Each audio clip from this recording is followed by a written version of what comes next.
Alright, YouTubers, I'm getting ready to repair the holder assembly, maybe, on this ZX6R, and my friend Luis is helping me make this video.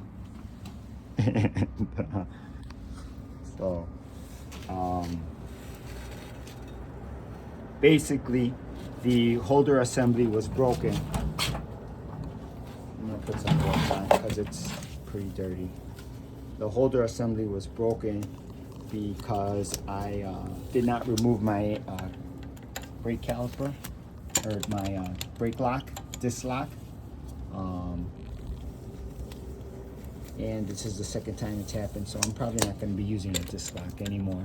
I'm planning on not using this anymore. And what happened was I forgot to take it off, and then this broke. You can see the crack here, right? Can you see that?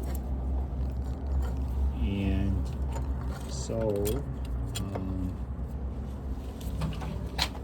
here, this angle, so you can see the pads, so you can see how that's all coming out.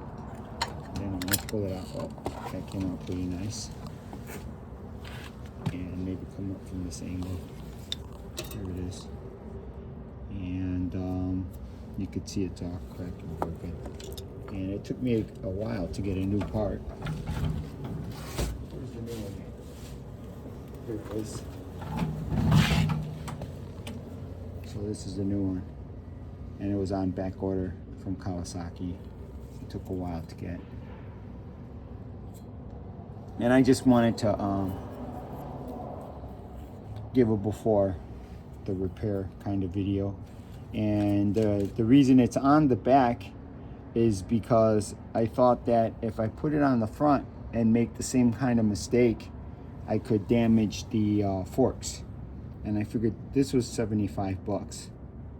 And I figured the forks are going to be hundreds of dollars to fix if I make the same kind of mistake. So I thought that the least expensive and least damage could be caused if I did what I did, forgot to remove the caliper brake, this thing lock, this lock, would be the least expensive. But being that this has happened to me a couple of times, I decided not to use it anymore. I'll figure out something else.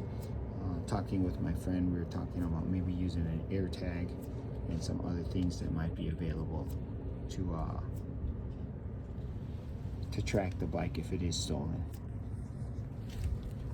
So that's pretty much it for now. I'll be getting back to you with more.